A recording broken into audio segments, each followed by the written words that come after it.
자, 오늘 말씀 제목은 예수님이 부끄럽지 않습니다 라는 제목입니다. 예수님이 부끄럽지 않습니다. 자, 우리 한번 생각을 해봅시다. 가장 부끄러웠던 기억이, 내가 살아오면서 가장 부끄러웠던 기억이 있으십니까? 탁 떠오를 거예요, 그죠? 가장 부끄러웠던 기억, 없는 사람 없어요. 다 있습니다, 그죠? 가장 부끄러웠던 기억.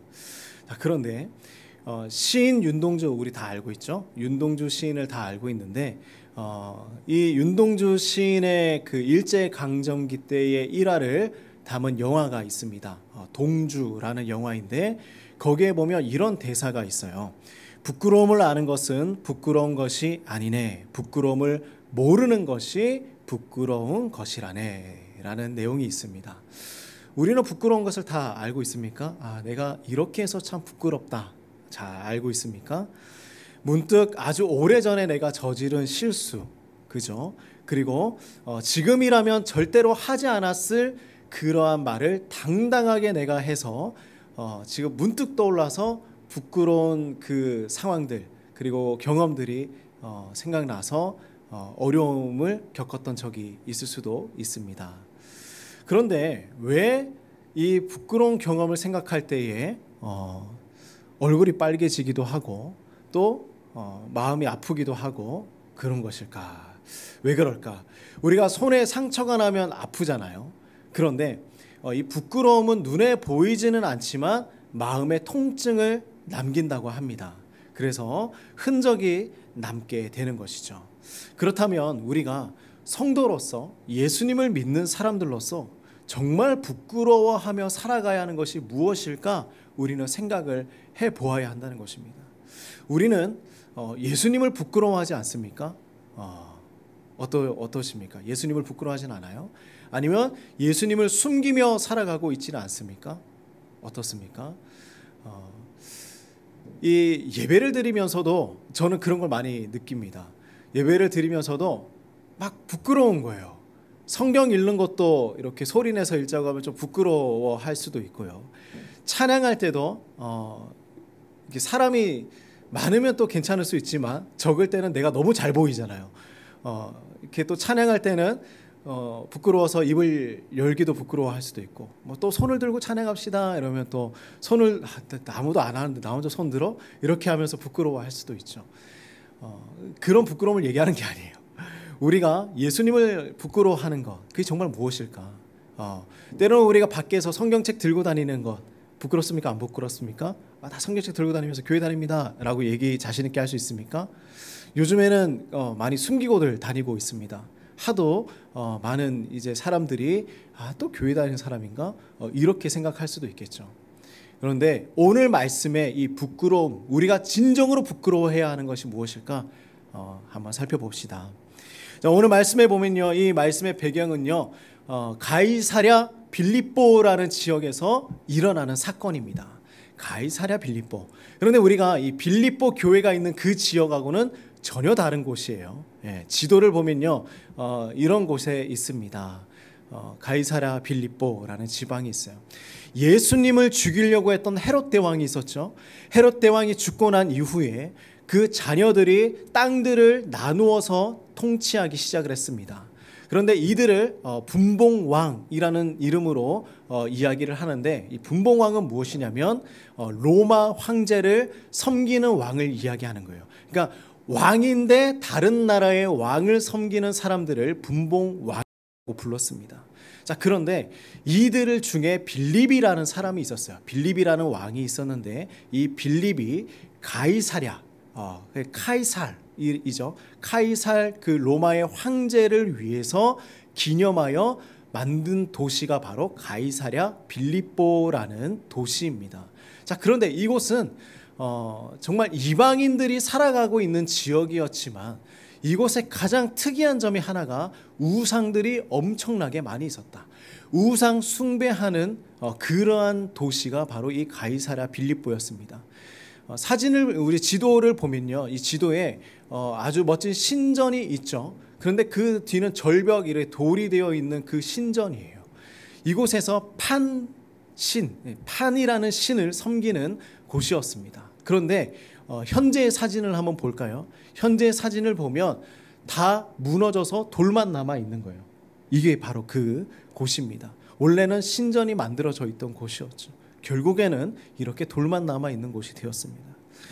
그런데 이곳에 이제 예수님께서 많은 사역들을 이 지역 주변을 돌면서 사역들을 하고 있었는데, 예수님께서 기도하고 계실 때에, 자, 오늘 말씀을 우리 같이 한번 봅시다. 어떤 일이 일어났을까?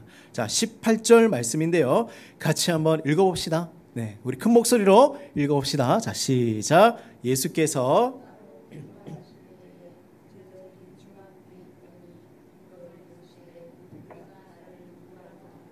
네, 그렇죠. 예수님께서 따로 기도하고 계실 때 거기에 누가 있었어요? 제자들도 함께 있었습니다. 제자들도 함께 있는데 그때에 예수님께서 질문하시는 거예요. 뭐라고 합니까? 무리가 나를 누구라고 하느냐? 무리는 뭐예요? 그 많은 사람들, 주변에 있던 사람들, 너희가 나아가서 복음을 전하고 다시 돌아왔을 때 그 사람들이 나를 향하여서 뭐라고 얘기하더냐? 이런 얘기입니다. 사람들이 나를 뭐라고 하더냐. 자, 19절 말씀을 같이 또 읽어봅시다. 자, 시작. 대답하여 이르되 세례 요한이라 하고 더러는 엘리야라, 더러는 옛 선지자 중에 한 사람이 살아났다 하나이다. 자, 세례 요한, 엘리야, 또 선지자 중에 한 사람이라고 이야기하고 있습니다 라고 말을 하고 있어요. 헤롯 왕도 그랬고 많은 사람들도 세례 요한이 예수님이라고 생각하는 사람들이 많이 있었습니다. 또 엘리야라고 하는 것은 무엇일까? 마치 예수님이 세례 요한처럼 다음에 올 메시아, 메시아를 예비하는 그런 사람이지 않을까라고 생각했다라는 것이죠. 그리고 선지자 중에 한 사람이다라고 얘기하는 것은 무엇이냐면 각자 사람들이 좋아하는 선지자가 있었어요. 엘리야를 좋아하는 사람이 있고 예레미야를 좋아하는 사람이 있었겠죠. 여러 선지자들 중에 한 사람이다라는 것은 내가 좋아하는 그 선지자 중에 한 사람이지 않을까, 모세와 같은 선지자이지 않을까, 그 사람을 기다리고 있었다라는 것이죠. 자, 하지만 예수님은 사람들의 그 생각만을 원한 것이 아니었습니다. 정말 중요한 질문을 제자들에게 지금 던지고 있는 거예요. 자, 20절 말씀 같이 한번 읽어보겠습니다. 예수님이 원하는 질문은 무엇이었을까? 자, 같이 읽어보겠습니다. 시작. 예수께서 이르시되 너희는 나를 누구라 하느냐? 베드로가 대답하여 이르되 하나님의 그리스도 신이다 하니. 제자들에게 가장 중요한 질문을 던지고 있습니다. 너희는 나를 누구라고 생각하느냐라는 것이죠. 너희는 나를 누구라고 생각하느냐? 자, 우리 성도님들은 예수님을 누구라고 생각하십니까? 누구라고 생각합니까? 예수님 누구예요? 누구입니까? 누구입니까? 누구라고 생각합니까? 세상에 많은 사람들이 예수님을 다양하게 생각합니다. 어떤 사람들은요, 예수님은 위인이 아닙니까? 이렇게 위인 전집을 보면요, 부처 옆에 예수님 뭐 이런 식으로 같이 위인 전집에 기록되어 있기도 합니다. 또 어떤 사람들은요, 이렇게 얘기하죠. 예수님은 허구예요. 가상의 인물입니다. 그냥 만들어낸 사람입니다 라고 이야기하는 사람들도 많이 있어요. 나는 예수님을 뭐라고 생각하고 있습니까? 어떤 분이라고 생각하고 있습니까? 자, 하지만 우리는 예수님이 누구이신지 분명하게 잘 알고 있다라는 것입니다. 누구인지 알고 있어요. 사랑하는 우리 성도님들은 예수님을 누구라고 고백하고 있습니까? 내가 사랑하고 있는 이 제자들은 그러면 뭐라고 생각하고 있었을까? 자, 예수님은요, 이 질문을 던지면서 다른 사람들이 무엇을 믿고 있는지 그것을 위해서 질문한 것이 아니었어요. 정말 중요한 질문은 무엇이냐면 각 사람마다 자신의 믿음이 필요했기 때문이었습니다. 내가 믿고 있는 예수님은 누구인가? 우리 친구들이 믿고 있는 예수님은 누구인가? 그것을 이야기하고 있는 것이죠. 자, 제자들의 대답은 이랬습니다. 베드로가 대표로 대답을 하죠. 하나님의 그리스도이십니다. 하나님의 그리스도이십니다. 그런데 베드로, 우리가 성경을 보면 이 베드로라는 제자는요, 정말 성격이 급해요. 이 성격 급한 친구들 있습니까? 성격 급해요. 그리고 실수도 엄청 많이 합니다. 다혈질이에요. 그리고 나중에는요, 예수님을 모른 척합니다. 예수님 몰라요. 나 누군지 모릅니다. 거짓말하는 거예요.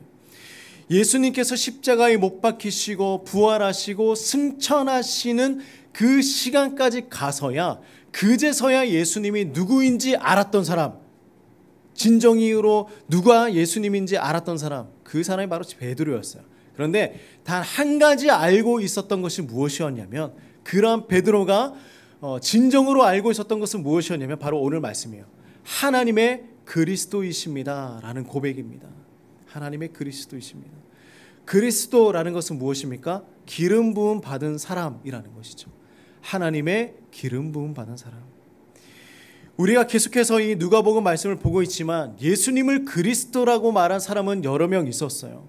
그리고 하나님도 예수님을 자신의 아들이라고 이야기했습니다. 천사들도 하나님의 아들이라고 선포했었습니다. 마귀와 그리고 사단도 귀신도 뭐라고 했습니까? 하나님의 아들이십니다 라고 그들도 고백했습니다. 그런데 제자들이 이렇게 고백했던 장면은 바로 오늘 처음이라는 거예요. 하나님의 그리스도이십니다. 제자들은 열심히 예수님과 동행하면서 살아왔어요. 그런데 이제서야 하나님의 그리스도이십니다 라고 고백하는 장면이 처음 나오고 있다. 풍랑을 잠잠케 하신 예수님 보고 그가 도대체 누구이십니까? 라는 그 고백이 다였다라는 것이었죠. 이후로, 오늘 이 베드로의 고백 이후로 제자들은 이러한 고백을 많이 하게 됩니다. 예수님은 하나님의 아들이십니다. 자, 그런데요, 중요한 것이 있어요. 우리도 이 정도는 고백할 수 있습니다. 그죠? 하나님의 아들이십니다. 예수님은 우리의 구원자이십니다. 나를 살려주셨습니다. 이런 고백은 할 수 있습니다. 여기까지는 큰 어려움이 없어 보여요. 우리도 예수님을 믿고 깨닫고 나니 예수님이 어떤 분이신지 어느 정도는 알게 되었습니다. 그런데 예수님은 이 제자들의 대답을 듣고 난 이후에 이들을 향하여서 엄청나게 도전적인 말씀을 전해주고 있는 거예요. 그게 뭘까? 하나님의 아들이라는 것을 알게 되었잖아요. 그렇다. 하나님의 아들이다. 이제 너희의 고통과 아픔은 끝이 날 것이다. 고생 끝, 행복 시작이 될 것이다. 그런데 예수님은 그 얘기를 하고 있지 않다라는 거예요. 무슨 얘기를 하고 있는 것일까? 오늘날 우리가 예수님을 믿는 것에 상당한 고민이 일어나는 부분이 바로 오늘 말씀입니다. 예수님을 믿으면 오케이, 만사 형통, 이곳으로 이어져야 하는데 그것이 아니다라는 말씀을 하고 있어요. 우리는 복을 받고요, 성공하고 잘 살고 이런 내용을 좋아하지 고난받을 것이다 라는 내용을 좋아하지 않습니다. 그렇지 않아도 세상에서 고생하고 치열하게 살아가고 있는데 우리가 예수님 믿으면서 더 고난받아야 됩니까? 라는 질문을 던질 수밖에 없다라는 것이죠. 이런 질문을 던질 수밖에 없는 부분이 바로 오늘 성경 본문입니다. 예수님 뭐라고 하십니까? 우리 한번 살펴봅시다. 너희는 나를 누구라고 하느냐라는 이 질문 가운데 나의 사랑하는 제자들아, 내가 누구인지 알았다면 내가 가야 하는 이 길, 내가 걸어가는 이 길을 너희도 감당할 수 있어야 한다라는 이야기입니다. 제자들에게 십자가의 고난에 대한 이야기, 부활에 대한 이야기를 예수님은 3번에 걸쳐서 계속해서 이야기하시면서 그들을 준비시키고 있었습니다. 우리도 예수님을 영접하고 우리의 모든 마음을 예수님에게 드렸을 때에 참 행복하고 기쁨이 가득했습니다. 그때 경험했던 평화, 안위, 위로, 행복감, 이 모든 마음들은 우리가 생각할 수 있습니다. 그러나 예수님을 어느 정도 따르기 시작하면요, 그리스도인이 된다라는 것은 그렇게 쉬운 일만은 아니다라는 것을 알 수가 있어요. 때로는 세상의 사람들과는 다르게 도덕적으로 살아가야 할 때가 있습니다. 우리가 성경을 보면 그런 이야기들이 많이 있죠. 때로는 우리가 사업을 하면서 얻을 수 있는 혜택들이 정말 많이 있는데 성경적으로 어긋나기 때문에 포기해야 되는 혜택들이 얼마나 많이 있습니까? 다 내려놓아야 하는 것이죠. 그리스도인으로 살아가고자 하는 성도들이 고백하는 그런 경험들입니다. 우리는 그렇게 살아가야 하는 하나님의 성도라는 것이죠. 자, 예수님은 베드로의 대답을 듣고 이제 자세히 설명해 주기 시작합니다. 어떤 일이 일어날 것인가? 너희가 지금 따르고 믿고 있는 그 하나님의 아들 예수님, 너희가 따라가게 되면, 너희가 제자들이 되면 어떤 일이 일어나게 될 것인가? 자, 21절, 22절 같이 한번 읽겠습니다. 자, 시작. 경고하사 이 말을 아무에게도 이르지 말라 명하시고 이르시되 인자가 많은 고난을 받고 장로들과 대제사장들과 서기관들에게 버림받으어 죽임을 당하고 제3일에 살아나야 하리라 하시고. 자, 예수님은 제자들에게 조용히 해라, 아무에게도 얘기하지 말아라 라고 말씀하십니다. 왜 그렇게 얘기하셨을까? 너희만 알고 있어라. 이때 당시에 유대인들의 소원이 있었습니다. 메시아, 구원자, 히어로가 나타나서 로마의 지배를 받고 있던 그 시대였기 때문에 그 지배를 벗어나기를 원했어요. 예수님, 그 메시아가 와서, 무언가 구원자가 우리에게 와서 그 로마의 지배에서 벗어나게 만들어 주기를 원했던 것이었죠. 구약에 기록된 하나님의 말씀을 자신의 마음대로 해석했기 때문에 이런 일들이 일어났던 것이며, 메시아가 와서 로마의 군대를 무찌르고 성을 무너뜨리고 유대인들이 다시 나라를 찾아가는 그런 아주 멋진 이야기를 듣고 싶었던 것이었죠. 근데 예수님은 그런 이야기 하고 있지 않습니다. 우리도 이런 오류를 빠질 때가 있습니다. 하나님의 말씀을 잘못 이해할 수 있어요. 그래서 우리가 바른 신학과 공부를 해야 하는 것입니다. 우리는 하나님의 말씀을 대할 때 신중해야 하는 거예요. 내가 내 마음대로 해석하면 안 됩니다. 내가 원하는 것에 말씀을 맞추면 안 된다라는 것이죠. 진실해야 합니다. 나의 편견과 선입견으로 말씀을 읽어서는 안 된다라는 것이죠. 유대인들은 바로 하나님이 원하시는 메시아가 아니라 누가 원하는 메시아를 찾고 있었습니까? 내가 원하는 메시아를 찾고 있는 거예요. 내가 원하는 구원자를 찾고 있는 것입니다. 그래서 예수님은 조용히 해라, 너희만 알고 있어라, 논쟁과 다툼을 원하지 않으셨습니다. 그리고 때가 되면 모든 사람들이 자연스럽게 알게 될 것이다. 시간 지나면 다 알게 될 것이다. 그러므로 우리의 믿음의 여정에는요, 시간이 필요한 것입니다. 인내가 필요하고요, 또한 그 고난을 이겨낼 수 있는 시간들이 필요합니다. 예수님은 자신이 고난을 받고 죽음을 당할 것을 말씀하시죠. 우리의 인생이 이 과정을 거쳐가고 있는 것입니다. 그런데 예수님은 여기에 한 가지를 더 붙여주십니다. 뭐예요? 부활이라는, 다시 살아날 것이다. 너희가 회복될 것이다. 그러므로 예수님은 우리에게 그리스도인이 무엇으로 살아가야 하는지 명확하게 말씀해 주십니다. 자, 23절 말씀 같이 한번 읽겠습니다. 자, 시작. 또 무리에게 이르시되 아무든지 나를 따라오려거든 자기를 부인하고 날마다 제 십자가를 지고 나를 따를 것이니라. 아멘. 우리 그리스도인들의 삶을 향해서 가장 명확하고 가장 도전적인 말씀을 주님은 하고 있는 것입니다. 예수님의 제자가 된다는 의미는 나를 버리고 매일매일 십자가를 지고 예수님을 따라가야 한다라는 것이죠. 단순해 보이지만 가장 어려운 일입니다. 우리가 잘못 이해하면 그럼 우리는 고난만 받아야 합니까? 라는 질문을 할 수밖에 없습니다. 예수님 믿으면 고난만 받아야 합니까? 우리는 그래서 우리의 신앙을 점검하는 두 가지 질문을 항상 해야 해요. 자, 첫 번째는 뭐냐면 하나님과 나는 어떤 관계에 있는가라는 것입니다. 하나님과 나는 어떤 관계인가? 하나님과 나는 뭐예요? 어떤 관계에 있습니까? 그리고 두 번째 질문, 그러면 나는 하나님을 위해서 무엇을 할 수 있습니까? 조금 더 쉬운 예를 한번 살펴봅시다. 앞에 그림을 한번 볼까요? 우리는 이렇게 생각해요. 예수님을 바라봅니다. 하나님을 바라봅니다. 라고 이야기를 많이 합니다. 근데 하나님을 바라본다 라고 얘기하지만 그 앞에 뭐가 있어요? 거울을 두고 있는 거예요. 결국은 하나님을 바라보는 것이 아니라 나를 바라보고 있는 것입니다. 나를 바라보면서 내가 원하는 하나님으로 만들어가고 있는 거예요.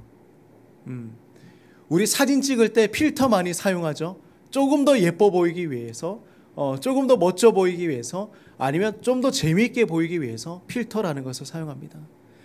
근데 우리가 하나님을 바라볼 때 그 필터를 앞에 두는 거예요. 내 눈앞에 필터가 있는 것입니다. 내가 원하는 필터, 내가 만족하는 필터, 그것으로 하나님을 바라보고 있는 것이죠. 자, 두 번째 그림을 볼까요? 조금 더 이해할 수 있습니다. 우리가 이 땅 가운데서 믿음으로 살아가고 있는데 이 의자에 앉아있는 주인이 누구냐라는 것입니다. 내가 앉아있느냐, 아니면 예수님께서 그 의자에 앉아서 나의 인생을 주관해 주고 있느냐,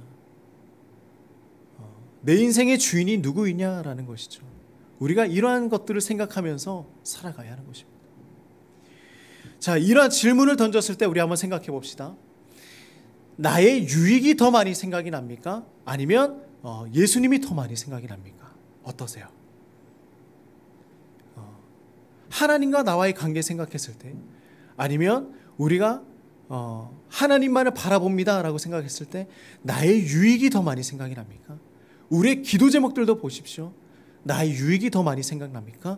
그러면 우리는 회개하면서 오늘 이 23절 말씀을 매일매일마다 묵상하며 살아가야 합니다. 자, 우리 23절 다시 한번 읽어봅시다. 자, 시작. 또 무리에게 이르시되 아무든지 나를 따라오려거든 자기를 부인하고 날마다 제 십자가를 지고 나를 따를 것이니라. 이것이 십자가의 무게라는 거예요. 십자가의 무게입니다. 그리스도인은 십자가의 무게를 감당할 수 있어야 합니다. 자, 그런데 이렇게 이야기했을 때 우리는 항상 놓치는 부분이 하나가 있어요. 그게 뭘까? 그 십자가의 무게를 내가 다 짊어지고 가야 합니다라는 그런 착각에 빠지는 것입니다. 많은 사람들이 이렇게 얘기를 해요. 그죠?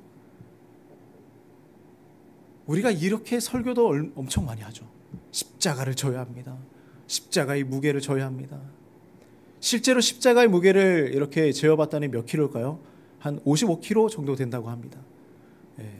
매일 우리가 55kg을 짊어지고 살아가야 합니다.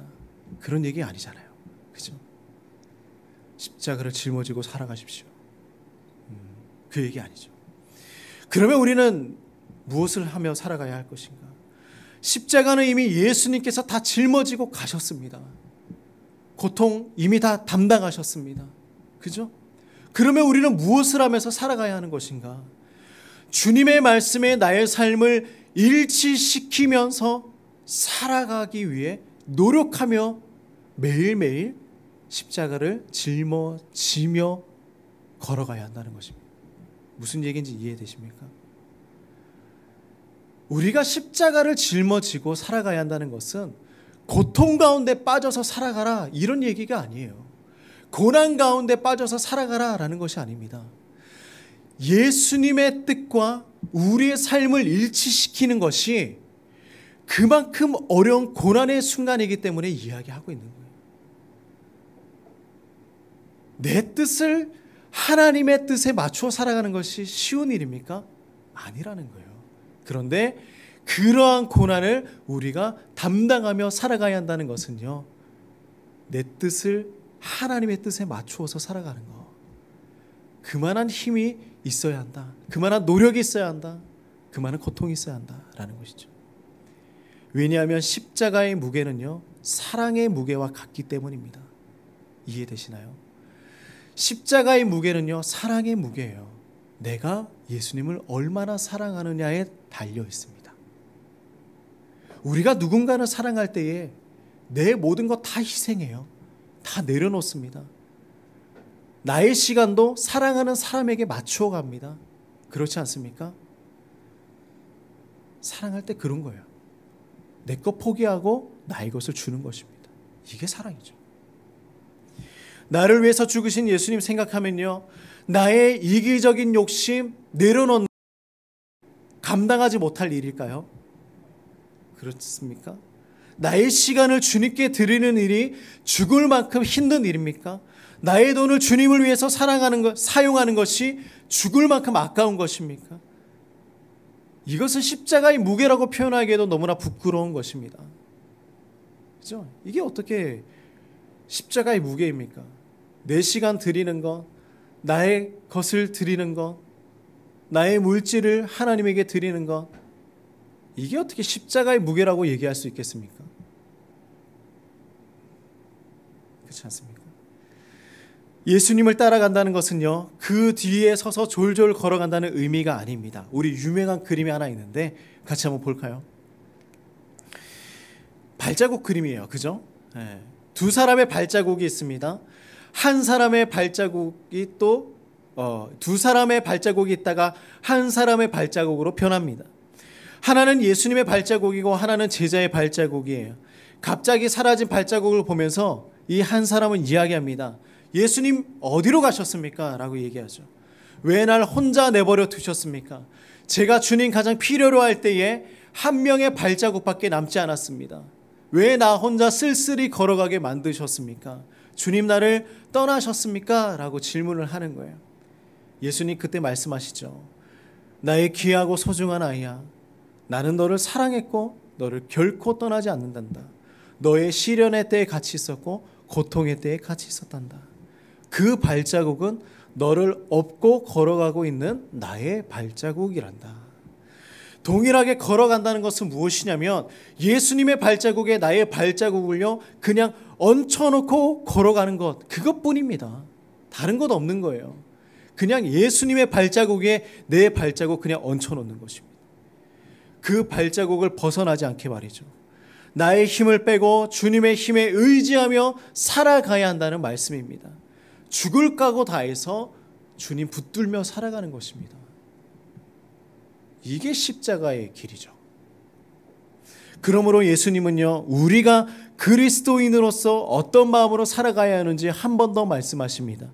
자, 24절, 25절 같이 한번 읽겠습니다. 자, 시작. 누구든지 제 목숨을 구원하고자 하면 잃을 것이요. 누구든지 나를 위하여 제 목숨을 잃으며 구원하리라. 사람이 만일 온 천하를 얻고도 자기를 잃든지 빼앗기든지 하면 무엇이 유익하리요. 아멘. 제가 목회를 하다 보면요, 응급실이나 장례식장을 갈 일이 참으로 많이 있었습니다. 그런데 그곳에 가면요, 가장 마음에 드는 생각은 정말 이곳은 외로운 곳이다 라는 것을 많이 생각하게 됩니다. 수많은 사람들이 그곳에 몰려 있지만 결국 그에게 남은 것은 무엇만 있습니까? 사진 한 장과 화환만 남아있는 것입니다. 간호사이자 수많은 문학상을 받은 셀리 티스텔이라는 분이 쓴 책이 있습니다. 인생의 마지막 순간에서라는 책을 썼어요. 근데 이 에세이를 보면 이런 내용이 기록되어 있습니다. 누구나 죽음을 면치 못한다는 사실을 알고 있다. 하지만 그 점을 애써 무시하며 산다라고 합니다. 죽음을 기억하라. 죽음을 기억하라. 우리는 무엇을 얻기 위해서, 무엇을 성취하기 위해서 이렇게 치열하게 세상을 살아가고 있습니까? 우리는 무엇을 위해서 공부하고 있습니까? 단지 수능 때문에 공부합니까? 어떤 목적을 가지고 살아가고 있습니까? 정말 중요한 목적은 무엇입니까? 단순히 나의 만족만을 위해서 살아가고 있습니까? 주변 사람들에게 인정받기 위해서만 살아가고 있습니까? 이것을 위해서 나와 가족과의 관계에서, 또한 하나님과 나와의 관계에서 그것을 희생하고 얻은 대가는 아닙니까? 우리는 생각해 보아야 하는 것이죠.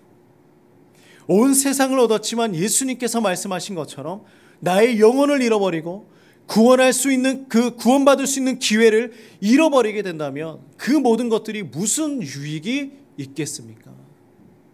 죽음을 기억해야 한다. 그죠? 그러므로 우리는 이 말씀을 놓치면 안 됩니다. 자, 26절, 27절 같이 읽겠습니다. 시작. 누구든지 나와 내 말을 부끄러워하면 인자도 자기와 아버지와 거룩한 천사들의 영광으로 올 때에 그 사람을 부끄러워하리라. 내가 참으로 너에게 이르노니 여기 서 있는 사람 중에 죽기 전에 하나님의 나라를 볼 자들도 있느니라. 아멘. 누구든지 내 말을 부끄러워하고 부끄러운 길을 선택한다면 예수님께서 다시 오셨을 때 나도 그들을 부끄러워하게 될 것이다 라고 이야기하십니다. 여러분, 예수님을 부끄러워하십니까? 예수님을 부끄러워한다는 것은 무슨 내용일까요?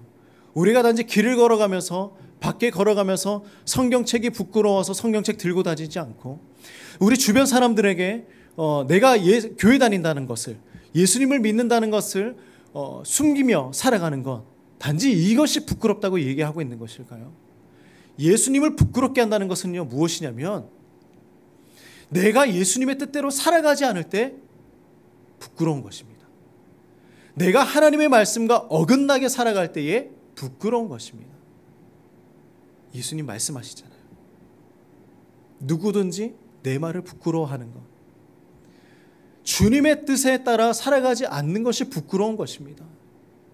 그때 우리는 예수님을 부끄럽게 만드는 것이고요, 십자가를 부끄럽게 만드는 것입니다. 그런데 이 역사상 예수님이 부끄러웠던 적이 있었습니까? 십자가가 부끄럽게 여겨졌던 적이 있습니까? 단 한 번도 없어요. 우리가 그렇게 만들어 가는 것입니다. 내가 하나님의 말씀과 어긋나게 살아갈 때, 내가 주님의 뜻대로 살아가지 않을 때 우리는 예수님을 부끄러워하는 것입니다. 우리 이렇게 한번 고백해 봅시다. 우리는, 우리 입술을 열어서 고백합시다. 우리는 예수님이 부끄럽지 않습니다. 우리는 예수님을 부끄럽게 생각하는 사람들이 아니에요. 하나님의 말씀 따라가는 사람들이잖아요.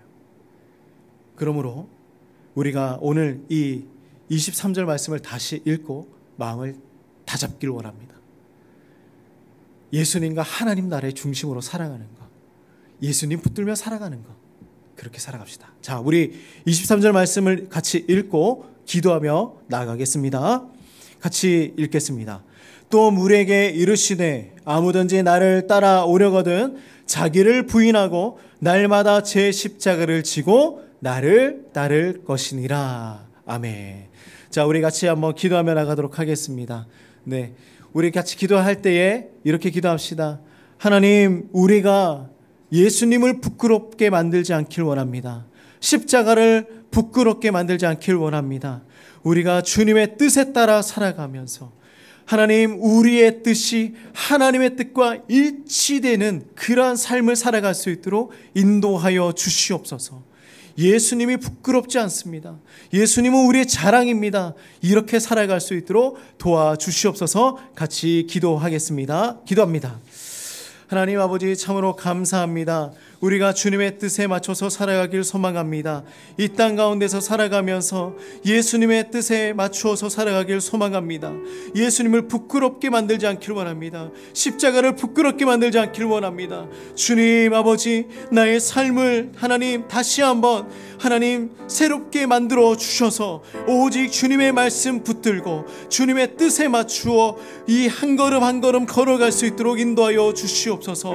하나님, 나를 업고 하나님, 정말 우리가 고통 가운데 있을 때, 힘이 들어서 지쳐서 쓰러져 있을 때에 나를 업고 그 길을 걸어가셨던 주님을 우리가 생각하게 하여 주시옵소서. 주님, 우리가 주님의 말씀에 맞추어 주시옵소서. 하나님, 우리 모든 인생들이 예수님을 부끄럽게 만드는 것이 아니라, 십자가를 부끄럽게 만드는 것이 아니라 하나님의 뜻에 우리의 삶을 맞추어서 예수님을 자랑하고 주님을 나타내며 살아갈 수 있도록 인도하여 주시옵소서. 우리 한 주간의 모든 삶들을 주님 붙들어 주시고 이 세상 가운데서 예수님을 자랑하며 살아갈 수 있도록 도와주시옵소서. 예수님의 이름으로 간절히 기도드립니다. 아멘. 자, 우리 같이 한번 찬양하며 나갑시다. 우리 이 땅에 오직 주밖에 없네. 우리 같이 찬양할 때에 우리 가사를 잘 생각하면서 같이 고백합시다. 자, 이 땅에 오직 주밖에 없네. 이 땅에 오직 주밖에 없네. 그 무엇도 나를 채울 수 없네. 주님의 평안 내 안에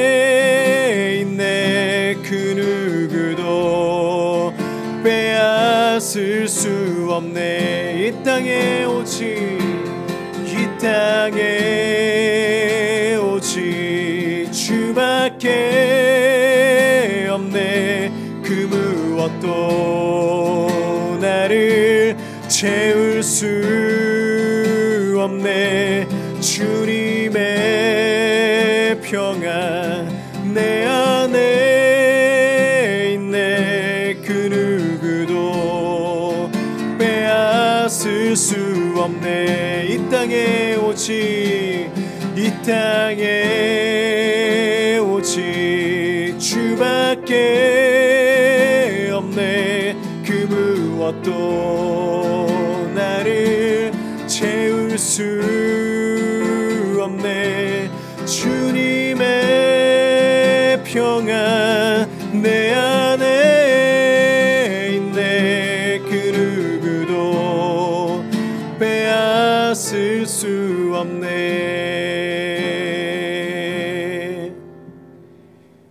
이제는 예수 그리스도의 은혜와 하나님의 무한하신 사랑과 성령의 교통하심이 예수님을 부끄러워하지 않고 자랑하며 살아가길 소망하는 우리 모든 성도님들의 삶 가운데에 이제로부터 영원토록 함께 하시기를 주의 이름으로 축원합나이다. 아멘.